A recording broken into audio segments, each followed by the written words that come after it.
Баршаңызға қайырлы күн достар, менің каналыма қош келдіңіздер.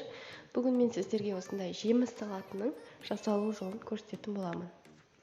Ал кеттік, бастайық. Ең алдымен жемістерді тазалап, жуып алатын боламыз.